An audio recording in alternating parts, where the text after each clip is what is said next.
Warning: the following content may be disturbing to some individuals. Consumer discretion is advised.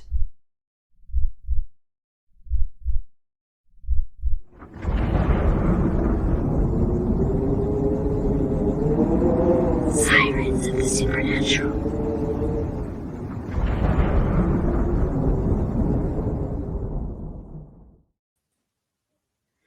Good evening, ghouls. Welcome back to Sirens of the Supernatural. Lindsay and I are here with another great episode for you. And as promised, we are starting tonight with questions that viewers, listeners have sent in regarding our stay at the Martha Washington Inn. If you missed that episode, you can catch it on YouTube, Spotify, and all your other streaming platforms. So, listener Steve, we'll just get right in there with his question. He says, did anything happen to you during your stay that seemed unnatural or couldn't be explained away easily? I'll take that one first, then throw it to you, Lindsay. And you guys say hey to Lindsay's dog, Champ, my little grand dog. He decided he wanted to be on here, I guess. He's not too little, but he is my grand doggy. He's pretty. And he's handsome. He wants to be on camera. Anyway, did anything happen that I thought seemed unnatural or couldn't be explained away easily? Not so much something that happened to me personally or in the room, but the vibes in certain places felt a little off. And one of the weirdest places that happened to me was Lindsay and I were downstairs and we had come out of the library and we're looking in the hallway at the pictures that they have, all kinds of historical pictures there. And we decided we would hit the public restroom down there before going back upstairs. And I'm not sure what this restroom was before it was a restroom, but the vibe in there was just, it was weird. It was weird. It was heavy. We didn't see anything or hear anything weird, but we got out of there pretty quickly and went on upstairs because it was getting late that night. As far as anything that couldn't be explained away easily, for me, I didn't sleep well, but that can be explained away easily. So I'll throw it over to Lindsay and let her answer. I mean, like you said, the bathroom was weird. It wasn't like scary when we went in. I feel like the whole time I was there, I just felt really cozy and chill. Like I didn't really feel any bad vibes. But then again, I felt the same way when we spent the night at Trans Allegheny. So I think maybe there's just something wrong with me that I'm just not picking up those scary vibes. But bathroom was weird. I feel like when we first went into our room, the corner that the couch was in, I was getting some like weird vibes from there. But other than that, I mean, I didn't sleep at all, but I don't really sleep well anyways in general. So that's not surprising. Mm-hmm. It's weird that you said you got those vibes from the corner where the couch is, because we read a story in the book there about a guest staying in the room who saw the apparition of a man on that couch. Yeah. We didn't see that, but there was a story that someone else had seen it. But we have a guest tonight, and we want to give him a chance to answer that question because he was there for the most part of the night with us, and that's our producer. And so we're going to toss that question over to him because he had some more experiences than what we did. Yeah, it was weird. I agree with you guys that the vibes were really off. You could just tell something was off. It had a very quaint feel to it. It was cozy, but there was just something off. And when you all went on the Abington tour with the Haint Mistress, I decided to stay behind. And I set up the lights, set up the cameras, got everything going. And I decided to go downstairs, after I had everything set up. And I decided to go downstairs, and I ended up spending a significant amount of time in the library because I really love that place. You know, it's just a beautiful place. And I sat in front of the fireplace and texted my wife and was shooting pictures and all that sort of thing. And went upstairs, and honestly, I had an uneasy feeling. I'm like, what happens if I open up that door and it's trashed? You know, all the equipment is all over the place. So opened up the door, and thankfully everything was fine. You know, so I go in and I do like a sound check to make sure everything is good. And I sit in the chair, and you know, I pardon me if my chair squeaks, but I just sat there and in one of those big chairs, and I'm a big guy, and that thing just like totally sucked me in. And it wasn't long I started feeling drowsy. So you know, of course, we had traveled all the way to from North Carolina up to Virginia. I live not too far from Charlotte, so it was about a good 3-4 hour drive. And I was feeling tired. So I sat there, and as I got drowsy and I was kind of playing with my phone a little bit, I saw a glistening in the corner. And I'm thinking, you know, I'm drowsy. This is not the first time I've seen spots when I'm drowsy. You know, I dismiss it. So a little time goes on, and I see a glistening again, but this time in a different part of the room. And I'm like, maybe, you know, and I'm just like, I don't believe in this spooky stuff. You know, it's got to be just my vision. You know, I'm thinking I've got, you know, the studio lights on. There's probably dust particles in the room. You know, it's just something. You know. So finally, a little while later, you know, and my eyes are getting heavier with every minute, and then finally, it glistens right in front of my face within like probably not even a foot. And it was a long thread, and it was shiny. It was like silk, or I don't know, maybe linen, but like silk. And it was just going like a wave through the air. And it goes in front of me and just goes around the room and disappears into the shadows. And of course, I'm thinking, you know, the AC's on, you know, you can feel an air current. I'm thinking, well, this is an older room. Maybe the air is just disturbed something. You know, I don't know if it's a hair or what, but no. And I totally dismiss it. So we end up, you guys come back. I fall asleep. You guys come back. Thankfully, you didn't prank me, because that would have been bad. I probably wanted to so much. Yeah. So I wake up, you guys come back, we record, and during the course of the recording, I start feeling incredibly nauseous, and my stomach was rumbling, and I just get really, really nauseous. And then finally, when we wrapped up, I knew I got to go. So rather than use, you know, the restroom inside the hotel room, you guys are spending the night. The last thing I want to do is give you a bad memory. So I rushed out the door and downstairs. Well, as I get to the bottom of the stairs, I noticed something really strange. There was a young couple sitting on one of the couches in the lobby, and the young man was barely dressed. You know, you could tell they had just been in bed. You know, they weren't like indecent or anything, but you know, they were dressed for bed, and the young lady had a tank top on and whatever. And you could tell he looked disturbed. He looked like something had happened, and she had her face buried in his neck. I don't know if she was crying, sleeping, or something, but there were several employees there, and they were on the phone. So I'm like, what's going on? And when they saw me, everything got quiet.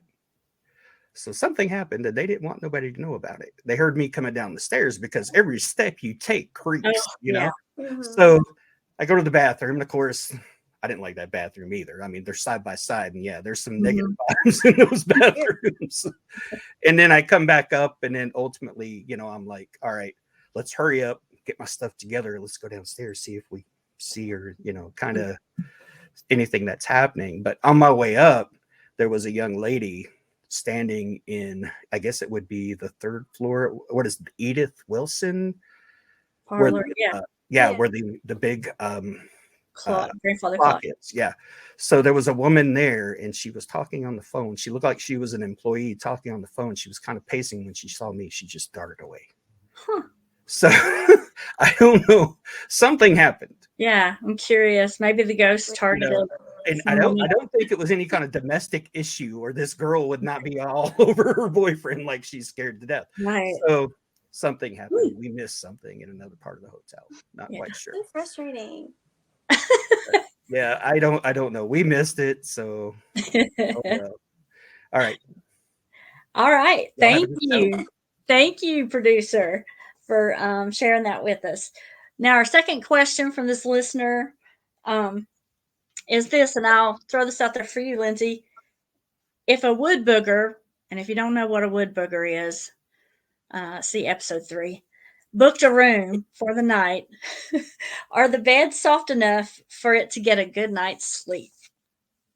I think they were comfortable. I always love hotel pillows because they're like the goose down, really soft pillows, and I was just in heaven. I always try to look and find those pillows because I want them for here, but I never find them. So I was really comfy. So, other than if he could fit, I guess he would be. That's it. Yeah. Other than the length of the bed Yeah. not being long enough, probably, I would say that maybe it'd be big enough for one wood booger to get a good night's sleep in that bed. I think it was a queen, if I'm not mistaken. Yeah, I think it was a queen or king. I'm not sure. But this listener also said he researched and found out that the underground tunnel connecting the Barter Theater to the Martha Washington Inn, which we talked about on the episode on Halloween night, had a collapse during the 1890s, that it collapsed in the middle.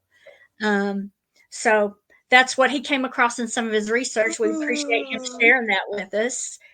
Wonder if they could have just put that story out there. Yeah, I feel like they probably were just like overwhelmed with people trying to get down in the tunnel, and maybe it wasn't the safest, but they were probably like, you know what, if we just say that this collapsed, then we can like block it off and nobody's gonna go in there. But I want to see the collapse for my own eyes.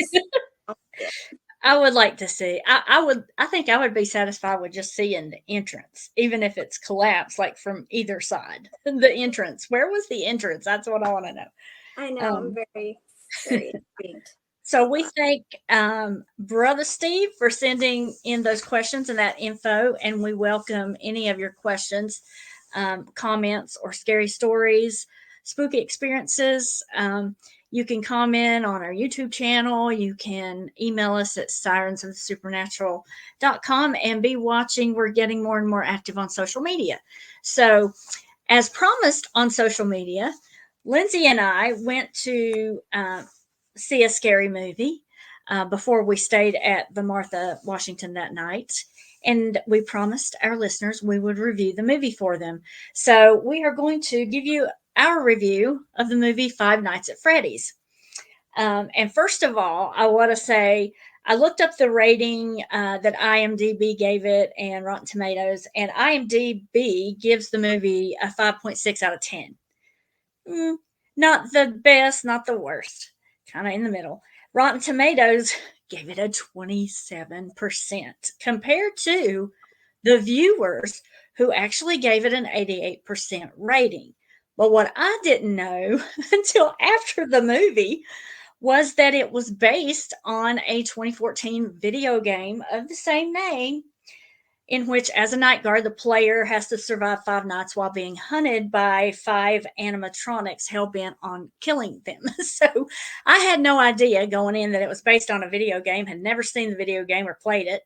I just thought, well, this is a weird premise. We're in this Chuck E. Cheese looking place, and the animatronics have come to life and they're trying to kill people. You know, that's new. I've never seen that on a flick. So I did, totally in with nothing. I think, Lindsay, you knew that it was based on a video game, maybe hadn't played it, but knew enough that. So in this movie, I would say a lot of the fans of the game went to see the movie, and they're the ones that are really giving it good reviews. I did read some of the viewer reviews on IMDb, and they're like, if you played the game, go watch the movie, you'll enjoy it and all this. And evidently there are a lot of Easter eggs in the movie for that people who played the game would know, which I totally missed. I didn't see any of them, but I wanted to give a little summary that Wikipedia says about Five Nights at Freddy's, the survival horror game. That it was a point-and-click survival horror game in which the player took on the role of Mike Schmidt, a night security guard at a family pizzeria. He must complete his shifts without being confronted by the homicidal animatronic characters that wander the restaurant at night. The player has access to security cameras to monitor the animatronics throughout the shift and a set of steel doors that can lock out the characters. Using the cameras and doors consumes the player's limited electricity, and draining all of the power causes the tools to become inoperable, or the animatronics to become inoperable if they're drained of electricity. So I thought after reading that, they did a pretty good job on the movie of kind of following the game, the premise of the game. And the only actor that I recognized, I recognized two of the actors. The security guard was played by Josh Hutcherson, and many of you know him as PETA on the Hunger Games franchise. And then he meets a female police officer, and she is played by, let me make sure I get her name right, Elizabeth Lale. And I knew I had seen her somewhere before, but I couldn't place it until I looked it up. She played Anna in the Once Upon a Time TV series, and she played on the thriller series You. She was the female lead, Guinevere Beck, in that series. So I had seen her on those, and she also played Jenny in NBC's Ordinary Joe, and I didn't watch that, so I didn't know her from there, but she did a great job with her part, I thought. And Josh Hutcherson, he always does a great job, in my opinion. He really I thought he did a great job capturing Mike's uneasiness. He had to wear a lot of hats, a lot of emotional hats in this film. And I thought he did a great job. He wouldn't have been working there. And we're not going to give too much of the movie away, but he has a little sister that was played by Piper Rubio. She's a young actor. I think you'll be seeing a lot more of her because she did a great job with her character. She was very believable. And he's taking care of his little sister and is responsible for her. So he's trying to make some money, and he has anger issues and keeps getting fired from jobs. And this is kind of a last ditch effort to make some money that he takes this job in this Chuck E. Cheese looking weird, rundown, isolated, vacant place. But it gives off some great 80s vibes. Didn't you think, Lindsay? Like Yeah, the I think music. it was like an 80s arcade restaurant that had closed down because of the kids that went missing and Oh yeah, I left that part out. all the rumors that surround that. And yeah. Right, there were some mysterious disappearances, and he didn't even know this until the female police officer came by to check on him one night, and she was telling him the story of why the place closed down. And you find out who she is and how she's tied in at the end, which was a shock for me. I thought, spoil it for. I know it was a twist. So yeah, it was a twist, but I loved all the 80s vibes that it gave off, and the music was great. They played a lot of 80s music, and so I'm a child of the 80s. I really enjoyed that. And I thought, it had a lot of jump scares. Would you agree, Lindsay? I'm terrible with jump scares. I think it's you had a lot of jump scares. Yeah. I will jump like 5 feet out of my chair at every jump scare in a movie, and I don't know, I can't help it. That's just me. But I don't think it scared other people too much. It was more of it kind of made me, instead of feeling scared, it kind of made me go, That was my vibe. That was my take. It was worth going to see. I definitely feel like it was worth going to see for the acting and just, if you like creepy animatronic creatures. It was a great movie. And if you did play the game, I know when we went out to eat afterwards, our waitress, shout out to her, she was so nice, And she had played the game. We told her we just came from seeing the movie, and she had seen it the day before, and she was so excited about it. Wasn't she, Lindsay? Yeah. She had played the game, and she was just very pumped about it.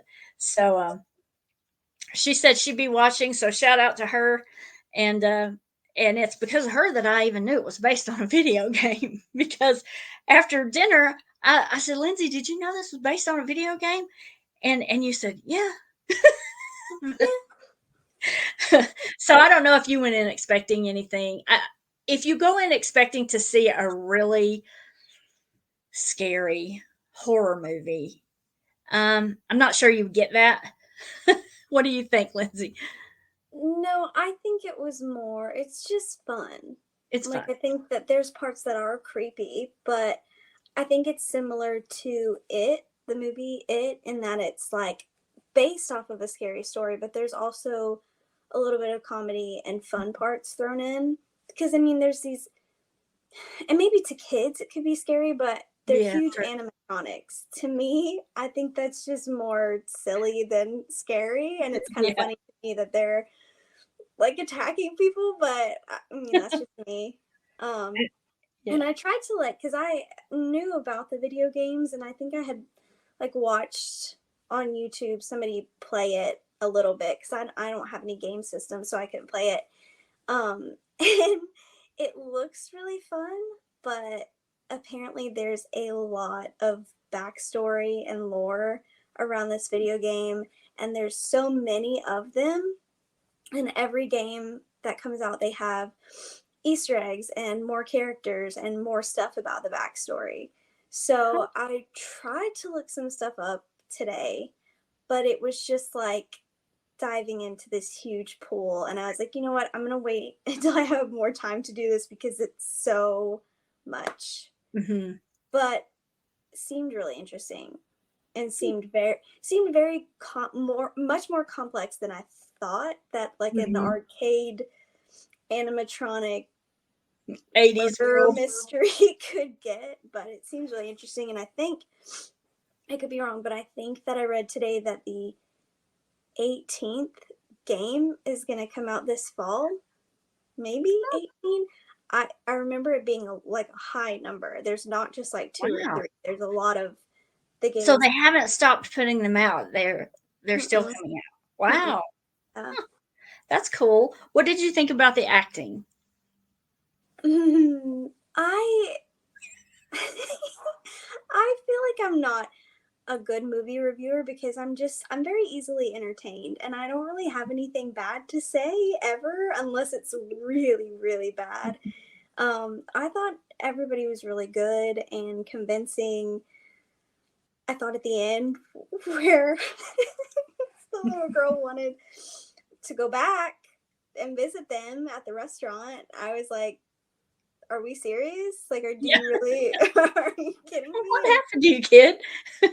And hopefully that's not a spoiler. I don't think it is, but I thought for her to be so young that it was very convincing, and the whole backstory between her and her brother and their aunt, I think maybe, trying to get custody. That was an interesting dynamic, and that turned out a lot differently than I thought it was going to turn out, but that's all I'm going to say about that.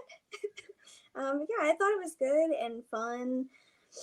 It's maybe not something that I would go see a million times. I think if I was more involved in the video games, I would maybe feel that way, but like right now, I just think it was a good movie, standalone. It kind of made me wonder though, because there are multiple games, if they're going to keep going with them. Right, I was going to ask, did you think they were setting it up for a sequel? I kind of felt like they were, maybe. Maybe. I wouldn't be surprised. A little. I mean, it wasn't very obvious, but I wouldn't be surprised, especially now that I know they're coming out with new games all the time. But I kind of like, if I can remember correctly, the way that it left off was kind of open to maybe having another one. So, thumbs up or thumbs down, which would you give it? Let's count to 3 and do it. Okay. 1, 2, 3. That was good. Yeah, I gave it a thumbs up too. So, go see it if you want to. And that's You don't have to, you don't have to, but if you want to. yeah. And we'll be doing more movie reviews, horror movie reviews periodically on upcoming episodes. So, and maybe even some books as well. So stay tuned for that. We'll try to add those in as we can. And we are going to leave you with that, but we'll be right back with a listener story that you don't want to miss. It's a really good one. Stay tuned.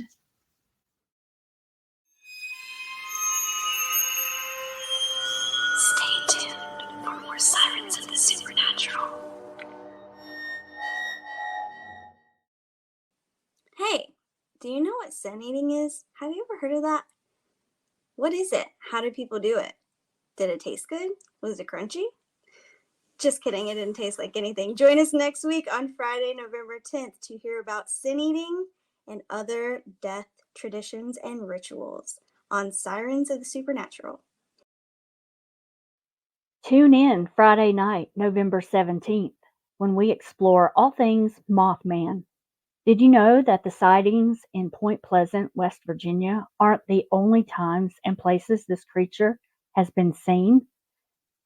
Is a Mothman sighting really a predictor of a tragedy or disaster? We'll discuss these things and more.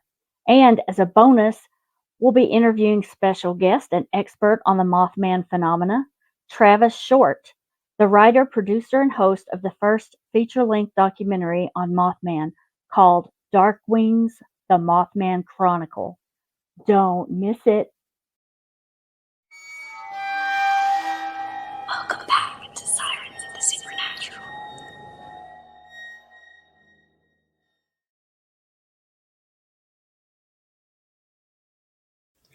Welcome back to Sirens of the Supernatural. We have a great listener story for you tonight, submitted by Glenn Hagerman, who lives in the same Southwest Virginia neck of the woods that my cousins, my parents, grandparents grew up in. And he tells a story that will let you guys make up your mind about. So let's dive right in. When I was around the age of 9, my family moved to a coal mining town called Hayside, Virginia. My dad was working on a strip mine in that area at the time. He was also a minister at a church about 45 minutes from there in a little town called Oakwood, Virginia. Oakwood is where we would always go to when work ran out. I lived in that part of Virginia until I was 12 years old, until finally moving to Dade City, Florida. But this story and experience I'm writing about happens in Hayside. It all started one morning when my mom asked my aunt, her sister, to take all the kids and pick some blueberries up on the mountain. All who were there for this experience were my aunt, who was around 16, my oldest sister, who was a very old 11. I say that because she has always been older-minded than her physical age. Also there were my second sister, who was 10, I was 9, my baby sister was 7, and my baby brother, age 5. As directed by my mom, we all went to pick berries. After we got to the entrance of the switchback road at the foot of the mountain, it took around 30 to 40 minutes to climb due to it being so steep. You could see the top of the mountain because there was no high foliage. And once we reached the top, we hit the jackpot. With berries everywhere, we separated into groups. My baby sister and I were picking berries together, while my older sister went with my baby brother. My aunt was with my second sister. Right off the bat, I had this feeling that something wasn't right and we were being watched. Now, I've had this feeling before because of other supernatural experiences. While we were picking berries, this black snake that looked like a cobra arose. It was very close to my baby sister, like 2 to 3 feet. But the snake was strange. Unlike most snakes that flick their tongue, the snake never did that. It also had eyes that were shaped more like a human's, but the pupils had reptilian slits. And instead of turning its whole body when moving from the left or to the right, it would only move its eyes. I don't know about you, but where I come from, that's not normal. Growing up in the mountains of Virginia, I had many run-ins with snakes and never encountered anything like this one. As I moved my sister away from it, It expanded out again like a cobra, and it sort of dove back to the ground. It would come up with the same mannerisms as it worked its way around us. Finally, I took my sister and we met up with my 2 older sisters, my aunt and baby brother. And by then, my older sister and everyone else had congregated around a grave that was there. This is where the story gets really unbelievable. When I walked up, I looked down, and inside was a glass coffin. Inside the coffin was a man. This man was groomed to perfection. His skin was pale white. His hair was jet black and combed straight back, almost looking like a helmet. It was that neat. He had a medallion on that looked to be silverish, and he had on several rings. He wore a black cloak that was purplish velvet on the inside, and his shirt was very ruffled, like what you would wear in the 1600s in British dress wear. On the medallion, and this is where it gets really messed up, it said Dracula. And it gets even crazier. Out of nowhere, an old man, absolutely huge in height, appeared. This old man was wearing a tattered old leather jacket. The only way that I can describe it is an Indiana Jones looking hat, and he had a black Doberman Pinscher with him that was also massive. When I looked into his face, his eyes were like black marbles. No color, no white, just glossy jet black. The dog that was beside him had slobber pouring from its mouth and eyes that looked like the same jet black. The old man spoke to us, and it sounded like 50 people were talking at once when he asked us what we were doing there. We didn't reply. We were just all scared to death. My sister and my aunt started heading for the road to get out of there. When we reached the entrance of our descent, the old man and the dog appeared out of nowhere. While we were all looking at them, they turned into black, thick smoke and flew to the top of a tree, very large tree. He stood on a branch with the dog for about 5 seconds. Then they turned to smoke again and came back down to where we were. But the old man left his hat in the top of the tree. It's funny how you pick out those things when something crazy like this is happening. Maybe it's just to occupy the mind due to the fear. When he appeared this time, he was about 4 feet in front of me, and I could smell the dog. It smelled like ratchet vomit. I looked up at him and asked him if we could leave, and he said for us to never come back again if he let us do so. He just stared at me with this gaze of hatred from black eyes like black marbles. He was holding on to his dog that seemingly wanted to rip my throat out. I remember him leaning over and looking at me and saying, "If you ever come back, I will kill you all." I said, "No problem, sir, we will never be back." I told my sister and my aunt to take everybody off the mountain, and I would stay there until they reached the bottom. After I saw that they were a very safe distance away, almost at the bottom, I took off. I didn't even take the time to get on the road. I just skipped in between layers of road and grass. At some point, I noticed the man wasn't there any longer. After we left there that day, we never spoke of it.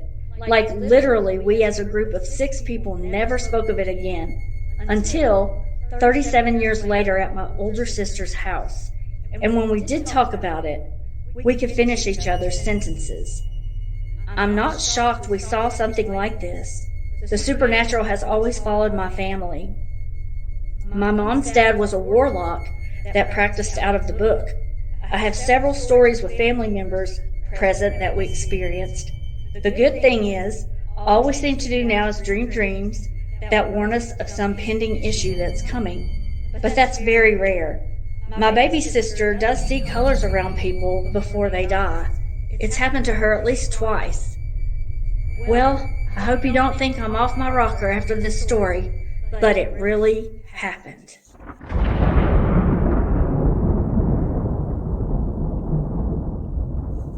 And that, my friends, is the end of the story. Gives us something to think about, doesn't it? Shout out to Glenn Hagerman for sending that in. And thank you for listening. Remember, you can send your scary stories and spooky experiences to us at sirensofthesupernatural@gmail.com and interact with us on our YouTube page as well as our social media channels. And we love hearing from you guys. We love hearing what you think about the podcast, the episodes, which is your favorite. And again, send in those spooky stories. Give us some likes and shares. And we will see you again next time. Stay spooky.